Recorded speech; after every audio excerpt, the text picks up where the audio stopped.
எப்பவுமே ஒரு அனுபவம் பட்டாதாங்க நம்ம சக்ஸஸ் ஆக முடியும். ஏற்கனவே விநாயகர் சதுர்த்தி, அதனால மதுரைக்கு மாநாடு கொடுக்கறதுக்கு யோசிச்சோம். விநாயகர் சதுர்த்திக்கு மாநாடுக்கு என்னையா சம்பந்தம்? திமுக விமர்சனம் பண்ணாங்கல்ல. இல்ல நான் கேட்கறது என்னன்னா, விஜய் சொன்னாரா? விஜய் போராட்டத்துக்கே வரலையா? நீங்க வேற டிஎம்கே எதிர்க்கதையா செய்யறாங்க. எல்லா கட்சியும் நீங்களும் எதிர்த்து இருக்கீங்க. நாங்க எஸ்ஐஆர நீங்களும் எதிர்க்கிறீங்க. அதை புரிஞ்சுக்கங்க. நான் பார்க்கல, அதை நான் பார்க்கல. எல்லா வாக்காளர்களையும் நீக்குறீங்க அப்படின்னு சொல்லிட்டு மற்றவங்கள தானே கொண்டு வந்தவங்கள தானே சொன்னோம். திமுகவையா விமர்சனம் பண்றீங்க? எப்படி விமர்சனம் பண்ணுறதுங்கிறது எனக்கு, நான் அப்போ இல்லை. நான் இதுக்கு இந்த நியூஸை நான் இருக்கும்போது நான் ஹாஸ்பிட்டலில் இருந்தேன். எல்லாத்துக்கும் விளம்பரம் பண்ணி தரேன், விளம்பரம் பண்ணிட்டு கடைசியில் அவர் நிலைமை என்ன ஆச்சு? அதே தான் என் கை கொடுக்கல ஒரு நிமிஷம். அதான் நீங்க 2026 விஜய்க்கு வருமானு கேட்க வரேன். நான் கேட்கல. நீங்க இதுதான் வரீங்க, எனக்கு தெரியும். இந்த கட்சிகள் ஆதரவா பேசிருக்கேன். அதனாலதான் இப்ப இந்த வீடியோவை பார்த்தாங்கன்னா வச்சுங்களேன், உங்க தாவே கத்தனோட விர்ச்சுவல் வாரியர் சொல்றீங்களா, எண்ணெய் கீழே போட்டு 200 ரூபா ஊப்பின்னு போடுவாங்க. அதான் உங்களோட வேலை.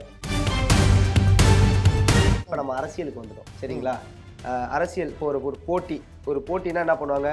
நீயும் ஓடு தம்பி, நானும் ஓடுறேன். இல்ல நீ வயசு இல்ல, 70 வயசுக்குள்ள அனுபவத்துல பேசுறீங்களா? அதான் என்ன சொல்றேன், இருக்கும்போது நல்லது பண்ணிட்டு போ. உன்னால முடிஞ்ச வரைக்கும் கெட்டது பண்ணாத. நீ இன்னைக்கு செஞ்சா நாளைக்கு ஒன்னையே திருப்போம். எங்க கட்சிக்குள்ள நாங்க யாரை கூட்டணி போடுவோம், சேருவோம் அப்படிங்கிறது எங்க கட்சிக்குள்ள தனிப்பட்ட பிரச்சனை. மிச்சம் இதை விமர்சிக்கிறதுக்கு அவசியமே இல்லை. ஆனா நாங்க உங்க விஷயத்துக்கு நாங்க வரல. நீங்க யாரோட கூட்டணி வச்சிருக்கீங்க, திருமாவளவன் யாரோட போறாரு, சீமான் யார் லிங்க்ல இருக்காரு, எங்களுக்கு அவசியம் இல்லை. 2026 நீங்க சொன்ன மாதிரி நல்ல இப்ப வரப்போற என் தலைவன் வந்துட்டான்ட்டு அப்புறம் தான் இது கேள்வி.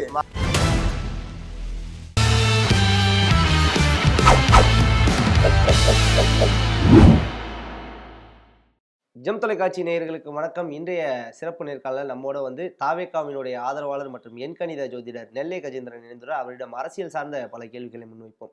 ஐயா வணக்கம். வணக்கம். எப்படி இருக்கீங்க? அருமையா இருக்கு. கட்சியெல்லாம் எப்படி போயிட்டு இருக்கு? சூப்பரா இருக்கு. சூப்பரா போயிட்டு இருக்கா? பிரச்சனை இல்லை. மீட்டிங்லாம் ரெடி பண்ணிட்டீங்க? வச்சு கால பின் வைக்கிறது இல்லை. பின் வைக்கிறது இல்லை. சரி, அடுத்த இதுக்கு தயாராகிட்டீங்களாமே, மக்கள் சந்திப்புக்கு? வரிசையாக தொடரும்னு சொல்லியிருக்கோம். நாங்கள் வரிசையாக தொடரும். இங்கே அனுமதி தரலன்னா சுப்ரீம் கோர்ட்டில் ஆர்டர் வாங்கி வருவோம். ஆர்டர் வாங்கி வருவீங்க. சரி, ஓகே. அந்த சம்பவத்தை பற்றி அப்புறம் பேசுவோம். குறிப்பாக கரூர் துயர சம்பவத்திற்கு பிறகு நாளைக்கு தாவேகாவினுடைய தலைவர் விஜய் அவர்கள் வந்து காஞ்சிபுரத்துக்கு பக்கத்தில் ஒரு தனியார் கல்லூரியில் வந்து மக்களை சந்திக்க திட்டமிட்டுள்ளார். இதை பற்றி என்ன நினைக்கிறீங்க? என்னென்னலாம் பேச போகிறீங்க? இல்லை, இது வந்து தைரியமாக வராரு, செய்கிறாரு. அதுக்கு ஒருத்தர் இடம் கொடுத்துருக்காங்கல்ல. கரூரில் இடம் கொடுக்க போய் தானே சிக்கல். தனியார் கல்லூரி தானே. கல்லூரி ரைட்டு, அவங்க நம்ம கட்சியில தானே இருக்காங்க, கொடுத்தாங்க. மனசு ஃபர்ஸ்ட் நம்மளுடைய பொருள் சேஃப்டி ஒன்று இருக்குல்ல, எல்லாரையும் சொல்லுவாங்கல்ல. முதல்ல அந்த இடத்த ஒருத்தர் கொடுத்துருக்காருல்ல, ஒரு தைரியம், அது ஒரு பெரிய விஷயம். அவங்க நம்ம கட்சியில தான் இருக்காங்க. கட்சியில இருக்க ரைட்டு. நீங்க இதுக்கு முன்னால மக்கள் வந்தாங்க, மக்கள் கூட்டம் ஜாஸ்தியாச்சு, நெரிசலாச்சுன்னு சொன்னீங்கல்ல. அதே மாதிரி இதுல நடக்கிறதுக்கு வாய்ப்பு இருக்காது. இங்க குறிப்பா ஒரு இது வச்சிருக்காங்க, 2000 பேர் வந்து அந்த 2000 பேருக்கு மட்டும்தான் அனுமதின்னு சொல்லியிருக்காங்க. சந்தோஷமான விஷயம். அதை பத்தி சொல்லுங்க. சந்தோஷமான விஷயம். தவறு நடக்காம இருக்கிறதுக்கு உண்டான வாய்ப்பு. எப்பவுமே ஒரு அனுபவம் பட்டாதாங்க நம்ம சக்ஸஸ் ஆக முடியும். இப்போ உதாரணத்துக்கு ஒரு சில நிறுவனங்கள் வந்து ஃபஸ்ட்டு ஆரம்பித்து ஒரு தொழில் ஆரம்பித்து நஷ்டமான நம்ம சரவணபவன் அண்ணாச்சியை நீங்கள் வச்சுக்கலாம் ஒரு உதாரணத்துக்கு. ஸ்டார்டிங்கில் ஒரு ஹோட்டல் பண்ணி நஷ்டம், திருப்பி உடனே ஒருத்தர் நஷ்டப்பட்டோம் வேறு தொழிலுக்கு ஓடிப்படுவோம். ஆனால் இவர் திருப்பி விடாமுயற்சியில் சக்ஸஸ் பண்ணி அந்த தொழிலில் எப்படிலாம் பண்ணலாம், வித்தியாசமாக யாரும் பண்ணாத நம்ம எப்படி பண்ணலாம். அன்றைக்கி வந்து கர்நாடகா ஹோட்டல்ஸ் தான் ஃபேமஸ். அதை பீட் அடித்து நம்ம ஒரு ஸ்டைலில் கொண்டு வந்தார்ல, பாராட்டணும் அதை. அதே மாதிரி இப்போ இவங்க வந்து ஒரு தடவை அனுபவம் ஆயிடுச்சு. அது யார் பக்கங்கிறது கோர்ட்டு சொல்லும். இருந்தாலும் நம்ம இது முன்னெச்சரிக்கை பண்ணிக்குவோம்னு இவங்க கரெக்டாக பர்சனல் கொடுத்துருக்காங்க. மிச்சம் வேருக்கு உண்டான பார்க்குறதுக்கு உண்டான வெளியிலேருந்து பார்க்குறதுக்கு உண்டான ஏற்பாடு கண்டிப்பாக பண்ணியிருப்பாங்க. ஓகே. குறிப்பாக நாளைக்கு எந்த மாதிரியான விஷயங்கள்லாம் பேச போகிறீங்க? இல்லை இப்போ நடந்த பொதுக்குழு மீட்டிங் மாதிரி நடக்குமா, இல்லை மாநாடு மாதிரி பிரச்சாரம் மாதிரி கேம்பெயின் மாதிரி பண்ண? அப்படி கிடையாது. மக்களுக்கு உண்டான இப்போ குறைகள் ஒவ்வொரு இடத்துலையும் சுற்றுப்பயணத்தில் என்ன பேசினாரோ அதே மாதிரி தான் பேசுவார். தவிர வேறு பண்ணுறதுக்கு ஒன்று, அதாவது என்ன பண்ண போகிறோங்கிறது வந்த பிறகு தானே நம்ம சொல்லுவோம் மக்களுக்கு. அப்போ தான் குறை கேட்போம். இப்போ நான் கேட்டுட்டா இது 2025. 2026 காலம் மாறுது, ஒவ்வொரு நாளும் மாறி போயிட்டே இருக்குது. அப்போ அன்னைக்கு மக்களுக்கு என்ன தேவைன்னு நமக்கு தெரியாதுல்ல. அதனால் அவர் கட்சியுடைய கொள்கையை தான் சொல்கிறாரே தவிர மக்களுடைய தேவை வந்த பிறகு கண்டிப்பாக கேட்டு அவங்களுக்கு என்ன தேவை. இப்போதே சும்மா அத்தை செய்கிறேன் இத்தை செய்கிறேன்னு சொல்லிட்டு கடைசியில் ட்ரெண்ட்டு மாறும். 2020 லேட்டஸ்ட்டாக ஏதோ ஒன்று வரும், லேட்டஸ்ட்டாக ஒன்று வருஷம் ஒன்று புதுசாக போயிட்டே தான் இருக்குது. அதனால் மக்களுக்கு உண்டான ஆறுதல் கஷ்டத்தில் அவர் எப்படி இருந்தாரோ அதை சொல்லுவார். கட்சி என்ன பண்ண போகுது, கட்சியுடைய பேஸ்மெண்ட் என்ன, அதை கண்டிப்பாக சொல்லுவார். ஓகே. இப்போ சேலத்தில் மக்கள் சந்திப்பு நிகழ்ச்சிக்காக 10 ஏக்கரில் இடம் பார்த்தீங்க. 4ஆம் தேதி சேலத்தில் வந்து சந்திப்பு இருக்கிற மாதிரி சொன்னாங்க. இப்போ 2 வாரத்துக்கு முன்னாடியே வந்து அனுமதி வாங்கியிருக்கணும் அப்படிங்கிற ஒரு விஷயத்தையும் சொல்கிறாங்க. இல்லை, ஒரு 10 நாளுக்கு மேலே அப்படிங்கிறாங்க, சில பேர் 30 நாளைக்கு மேலே அனுமதி பெற்றிருக்கணும் அப்படிங்கிற ஒரு விஷயத்தையும் சொல்கிறாங்க. இரண்டாவது வந்து இந்த கார்த்திகை தீபம், அதே மாதிரி வந்து பாபர் மசூதி இடிப்பு நாள் அதெல்லாம் வர்றதுனால வந்து பிரச்சாரத்துக்கு வாய்ப்பு. ஏற்கனவே விநாயகர் சதுர்த்தி, அதனால மதுரைக்கு மாநாடு கொடுக்கறதுக்கு யோசிச்சோம். விநாயகர் சதுர்த்திக்கு மாநாடுக்கு என்னையா சம்பந்தம்? அவன் பாட்டு தேர் இது பிள்ளையாரை கொடுத்துட்டு அவன் போக போகிறான், மக்கள் பாட்டு இவங்க பார்க்க வரப்போகிறாரு. அதாவது நொண்டிக்கு 100 ஸ்டாக்கு தான். இன்றைக்கி ஆட்சி கையில் இருக்குது, எதை வேணால் பேசலாம், எதை வேணால் செய்யலாம். காவல்துறை உங்கள் கையில் இருக்குது, எதை வேணால் பேசலாம், எதை வேணால் செய்யலாம். மக்களை எதுவும் பண்ண முடியாது. மக்கள் மனநிலைன்னு ஒன்று இருக்குல்ல, நெஞ்சில் பட்ட வடு வந்து அவ்வளோ சீக்கிரம் ஆறாது. அந்தளவுக்கு மக்கள்கிட்ட இந்த ஆட்சியுடைய நிர்வாகத்தை கேடுலேருந்து ஆரம்பித்து, பாலியல் பலாத்காரத்துலேருந்து ஆரம்பித்து, கல்லூரியில் பெண்கள் எழுத ஆரம்பித்து, எல்லா விஷயத்துலையும் மக்கள் துடிச்சு போயிருக்காங்க. அதுமாதிரி பஸ் ஸ்டாண்டில் வண்டியை நிப்பாட்டுனா வண்டியை தள்ளி நிப்பாட்டுறது, முன்டோரை திறக்கிறது கிடையாது. ஆக்சுவலாக 2 டோர் இருக்குது, 2 டோர் ஓப்பன் பண்ணாலும் எல்லாம் ஏறினா ஈஸியாக ஏறலாம்.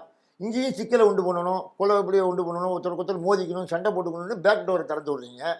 பேக் டோர் வழியாக எத்தனை பேர் ஏற முடியும்? ஏறத்துக்கு முன்னால் டோரை க்ளோஸ் பண்ணிவிட்டு வண்டி கிளம்புது.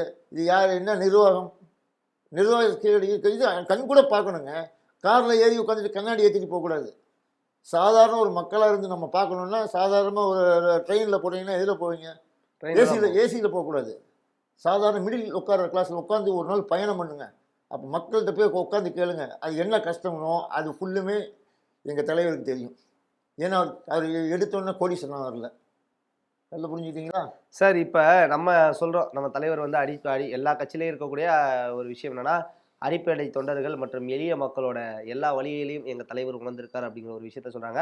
ஆனால் எதிர்க்கட்சிகள் பலர் வந்து தாவேகா தலைவர் விஜய் அவர்கள் மேலே வைக்கக்கூடிய குற்றச்சாட்டு என்னென்னா, நீங்கள் பனையூர்லேயே வந்து அரசாங்கம் நடத்துறீங்க, மக்களை பார்க்க வருதில்ல, மக்களோட விஷயத்தில் தலையிறதில்ல அப்படிங்கிற குற்றச்சாட்டை வைக்கிறாங்க. சரி, வந்தால் எங்களுக்கு பாதுகாப்பு கொடுக்குறதில்ல, இடமும் சரியான இடம் நீங்கள் கொடுக்குறதில்ல, இத்தனாம் தேதிக்கு முன்னால் செய்யணும், இத்தனாம் தேதிக்கு அப்புறம் தான் சொல்கிறீங்க, இப்போ டேட் வாங்கணும்.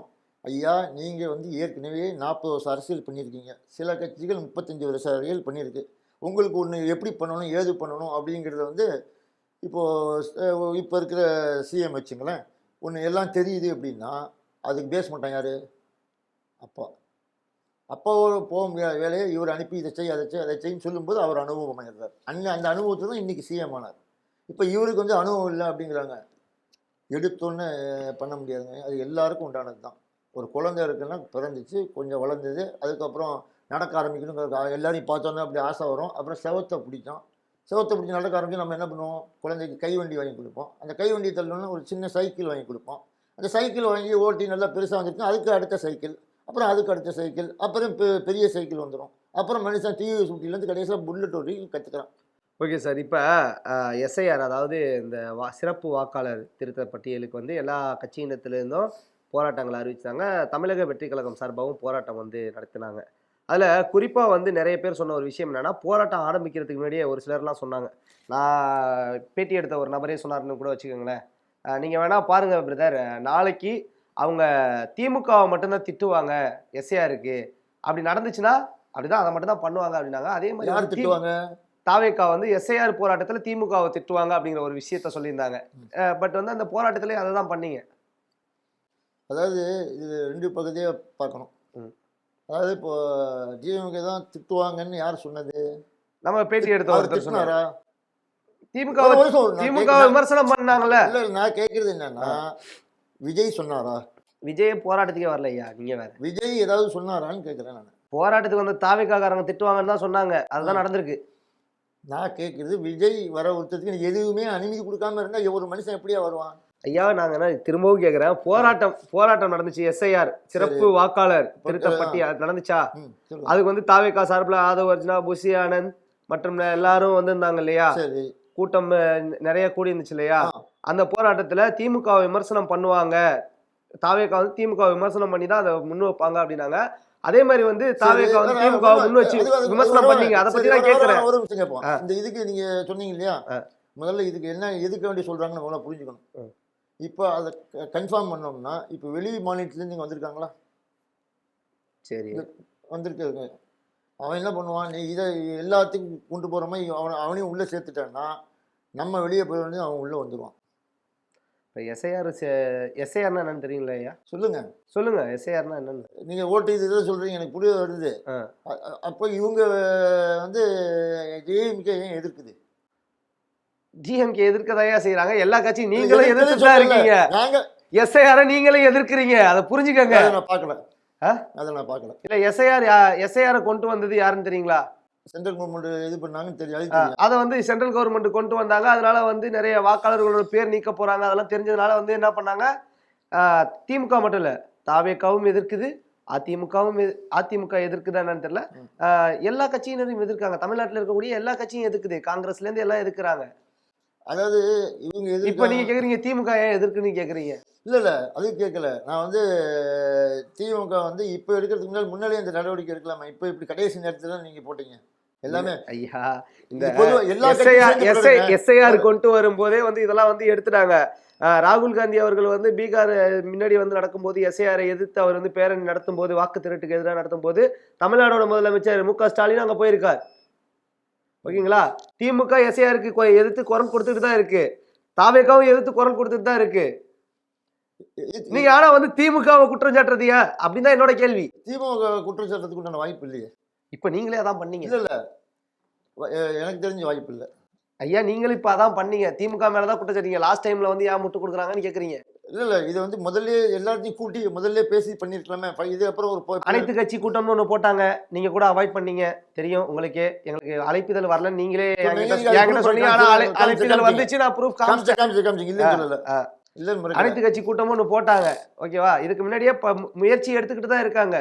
ஆனா வந்து நம்ம தனிப்பட்ட விதத்துல வந்து திமுக விமர்சனம் செய்யறது அங்க பாஜகவை தானே விமர்சனம் பண்ணணுமா, மத்திய அரசு தானே விமர்சனம் பண்ணணும். எதுக்கு எஸ்ஐஆரை கொண்டு வரீங்க, எதுக்கு வாக்காளர் சிறப்பு திருத்தப்பட்டுன்னா எல்லா வாக்காளர்களையும் நீக்குறீங்க அப்படின்னு சொல்லிட்டு மத்தவங்களை தானே கொண்டு வந்தவங்களை தானே சொன்னோம். திமுகவையா விமர்சனம் பண்றீங்க? எப்படி விமர்சனம் பண்றதுங்கிறது எனக்கு, நான் அப்ப இல்லை. நான் இதுக்கு இந்த நியூஸ் நான் இருக்கும்போது நான் ஹாஸ்பிட்டல்ல இருந்தேன். ஹாஸ்பிட்டல்ல என்னன்னா இப்போ வந்து என்னன்னா, இப்ப ஒரு வாக்காளர் பட்டியல் இருக்கு இல்லையா, அதுல பேர் தூக்கிட்டாங்கன்னா அதுக்கு வந்து யாரை கேட்கணும்?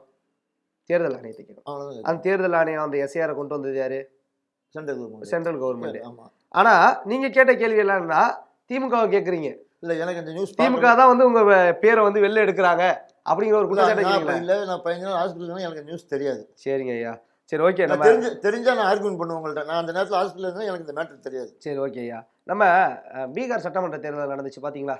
சொல்லுங்க. பீகார் சட்டமன்ற தேர்தலில் பாஜக கூட்டணி வந்து 200 தொகுதிகளுக்கு மேலே வெற்றி பெற்றிருக்காங்க, காங்கிரஸ் கூட்டணியால் வெற்றி பெற முடியல. இதை பற்றி என்ன நினைக்கிறீங்க? பீகார் சட்டமன்ற தேர்தலை பற்றி ஃபர்ஸ்ட் என்ன நினைக்கிறீங்க? அது பிஜேபி கிடைச்ச வெற்றின்னு தான் சொல்லுவோம். பிஜேபி கிடைச்ச வெற்றி கரெக்டாக பேஸ்மெண்ட்லாம் கரெக்டாக வச்சிருந்தாங்க, அதனால வெற்றி கிடைச்சிருக்கு. கண்டிப்பாக. பிரசாந்த் கிஷோர் அப்படின்னு ஒருத்தர் இருந்தார், தெரியுங்களா? அவர் தான் அந்த எல்லா கட்சிக்கும் உங்களுக்கு இது பண்ணக்கூடியவர். உங்கள் கட்சிக்கு வந்தார்? எடுத்துட்டாங்கல்ல?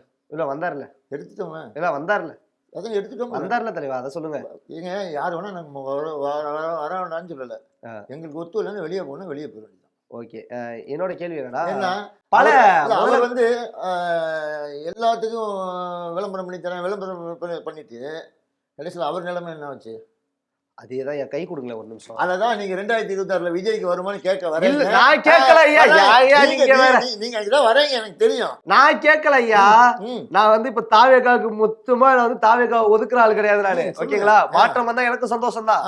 சரிங்களா? தாவேகாவை நான் எதிர்க்கல. இத எல்லாருமே கேக்குறாங்க, சமூக வலைதளத்துல இருந்து, அதாவது திமுகவுல இருந்து, அதிமுகல இருந்து, பாஜகல இருந்து எல்லாம் கேட்டாங்க. இப்படிதான் பிரசாந்த் கிஷோருக்கும் கூட்டம் சேர்ந்துச்சு பீகார்ல. அவர் நடக்க முடியாத அளவுக்கு வண்டி மேல ஏறினாங்க.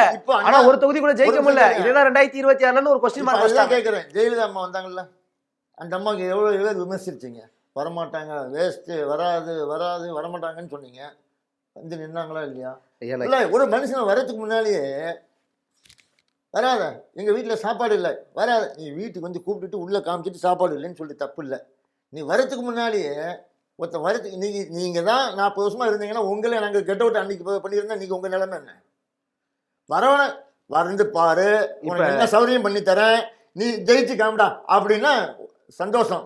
ஐயா இப்ப இளைஞர்கள் ஒருத்தனை 10 நாள் பட்டி போட்டு விட்டுட்டு சொல்றேங்க, அப்புறம் நான் நல்லா நிறைய நம்ம சண்டை போடுன்னா நம்ம பொதுமக்கள்கிட்ட எல்லாம் நிறைய கருத்து கணிப்படுகிறோம். நிறைய வயதானவர்களே என்ன சொல்றாங்க, நான் தாவேகாவுக்கு ஓட்டு போட போறேன், விஜய் அவர்களுக்கு ஓட்டு போட போறேன்னு சொல்றாங்க.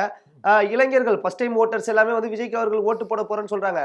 நாங்க தாவேகாவை எதிர்க்கல, மாற்றம் வந்தா சந்தோஷம் தான். அது மாற்றம் வந்து தாவேகால இருந்து வந்தாலும் சரி, நாம் தமிழர் கட்சியில இருந்து மாற்றம் கிடைச்சா ஓகேன்னு சொல்ற ஆள் தான் நாங்களும். ஓகேங்களா, நான் சொல்றக்கூடிய விஷயம் என்னன்னா, இந்த சமூக வலைதளங்கள் மற்றும் எதிர்க்கட்சிகள் எல்லாம் சொன்ன ஒரு விஷயம், பல முதலமைச்சர்களை உருவாக்கியவர்னு பிரசாந்த் கிஷோரை சொன்னாங்க. சொல்லியிருக்கோமா? சொல்லுங்களா? இதே திமுகவுக்கு வேலை செஞ்சாருன்னு சொன்னோமா? பாஜகவுக்கு வேலை செஞ்சோமா? அவரோட சொந்த ஊர்ல போயிட்டு சட்டமன்ற தேர்தல் அவரோட கட்சி ஒரு இடம் கூட ஜெயிக்கலையே.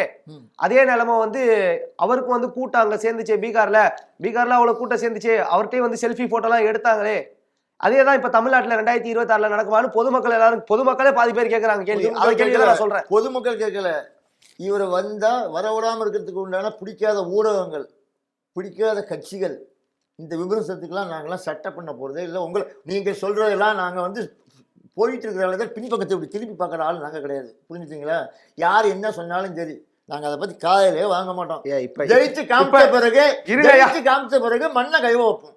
அது கன்ஃபார்மா நீங்க சொல்றது நானும் ஏத்துக்கிறேன். இப்ப நான் உங்கள்ட்ட இவ்வளவு நேரம் விமர்சனம் பண்ண தெரியுங்களா?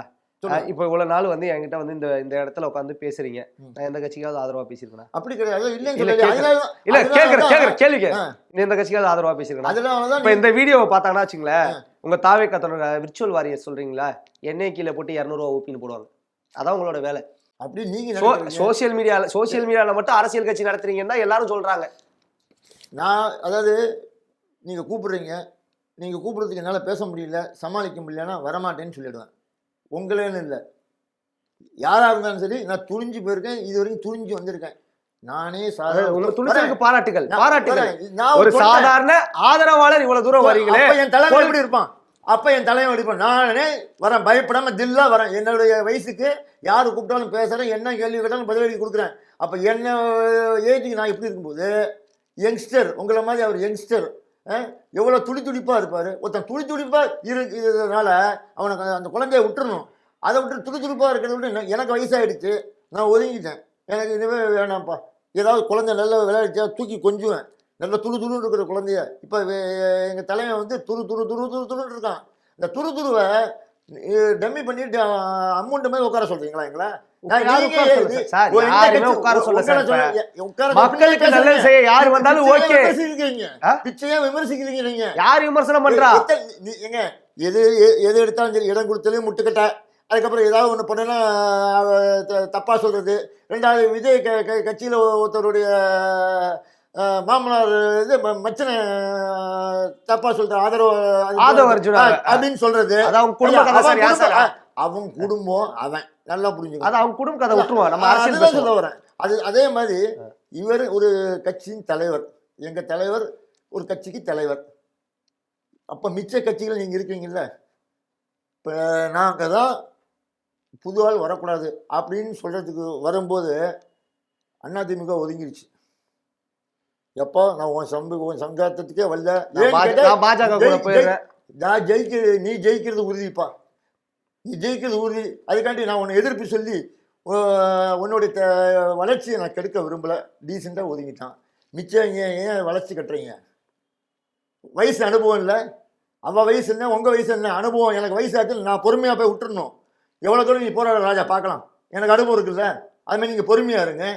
அவனுக்கு அவர் போகிற வரைக்கும் போட்டுமே, போகிறதுக்கு முன்னாலே செயினை பிடிச்சி ரயிலில் இழுத்துக்கிற இழுத்தீங்கன்னா நீ என்னத்தை இவங்க பண்ணாலும் சரி, இவங்க என்னத்தை பேசினாலும் சரி, யாவும் பேச்சும் அவர் கேட்க போகிறதில்ல. தலைவருடைய முடிவு தனி முடிவு.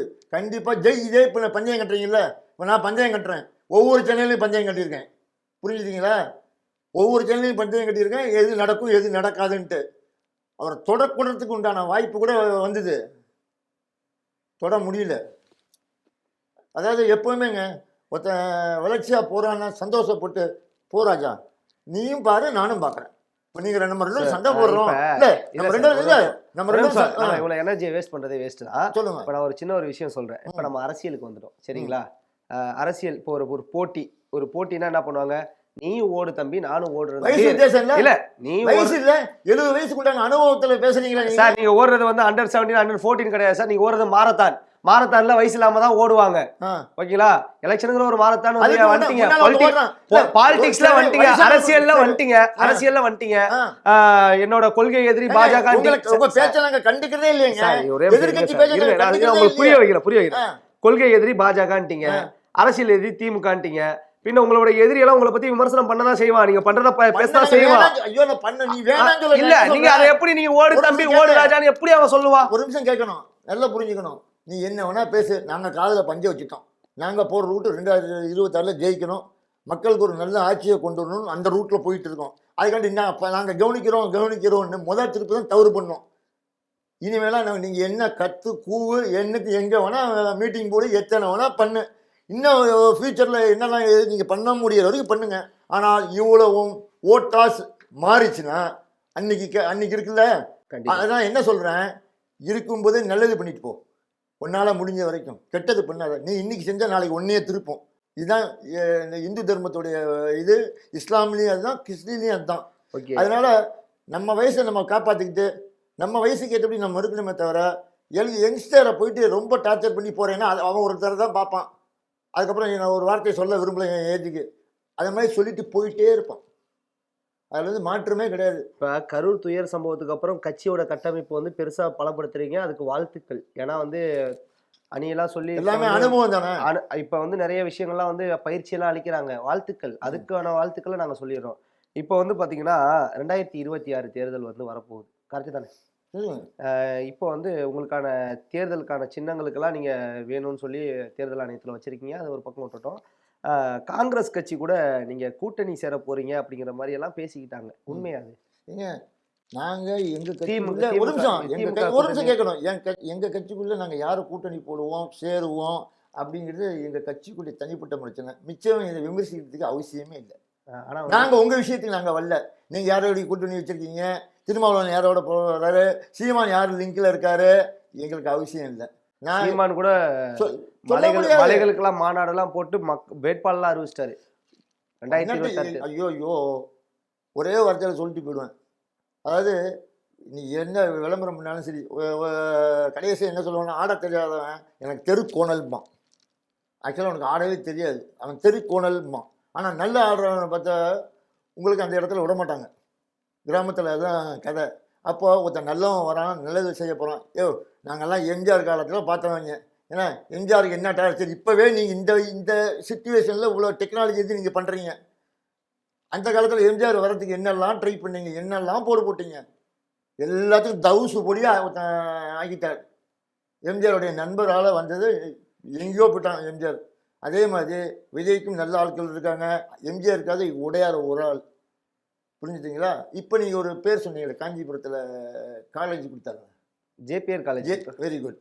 அந்த ஜேபிஆர் உடையார் இருக்க போய் தான் எம்ஜிஆர் வழி தூக்கி விட்டது. அதே மாதிரி இவருக்கும் வழி தூக்குறதுக்கு ஆள் நல்ல ஆட்கள் தான் இருக்காங்க, நல்லா படித்தவர்கள்லாம் பக்கத்தில் வச்சுருக்காங்க.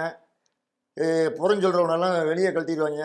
இனிமே இந்த நிகழ்ச்சிக்கு பிறகு பாருங்கள், வரிசை புதுமையாகி போயிட்டே இருக்குமே தவிர பழையன கழிதலும் புதியன புகுத்தலும்ங்கிறது எல்லா கட்சியிலையும் உண்டானது தானே. கண்டிப்பாக நீங்கள் எல்லாரும் எதிர்பார்க்குறது, அதாவது மக்கள் எதிர்பார்க்கறதுக்கு பேசவே இல்லை. இவரை யாரெல்லாம் விமர்சித்தார்களோ, யாரெல்லாம் கங்கணம் கட்டி எல்லா பிரச்சனையும் ஒன்றுனா சொல்லி குடும்ப பிரச்சனையோட கூட பேச ஆரம்பித்தாங்க. அவர் ஏதாவது ஒரு வாரத்தை குடும்பத்தை பற்றி, யார் குடும்பத்தை பற்றி தப்பாக விமர்சித்து பார்த்துருக்கீங்களா? இல்லை டீசென்ட் அரசியல் தான் சொல்லிட்டாரு மாநாட்டிலே. தேவையில்லை, யார் பேசுறவங்களே பேசக்கூடாதுன்னு சொல்லிட்டாரு. அது மாதிரி டீசென்ட் அரசியல் நண்பான்னு சொல்லிட்டாரு. ஒரே ஆளை தவிர எங்கள் கட்சியில் யாராவது கெட்டவரத்தை பேசி மீட்டிங் வரேன், எங்கள் கட்சியில் யாராவது ஒருத்தர் மீட்டிங்லேயோ எங்கேயோ பொது வழியிலையோ கெட்டவரத்தை பேசி பெண்கள் வராமல் இருக்கிற மாதிரி ஒரு கூட்டம் இருந்திருக்கா? காமிங்க. ஆண்கள் எவ்வளோ, அதோட பெண்கள் ஜாஸ்தியாக இருக்காங்க. Okay sir. இப்ப நிறைய விஷயங்கள் பேசுறீங்க. வாழ்த்துக்கள். 2026ல நீங்க சொன்ன மாரி நல்ல இப்ப வரப்போற என் தலைவன் வந்துட்டான்ட்டேன். அப்புறம் என்ன இது கேள்வி?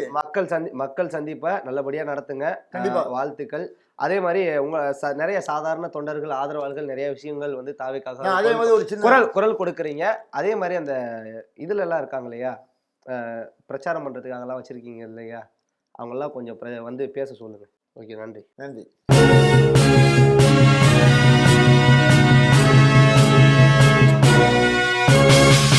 உடனுக்குடன் அப்டேட் தெரிந்து கொள்ள ஜெம் டிவி தமிழ் ஆப்பை இன்ஸ்டால் செய்யவும்.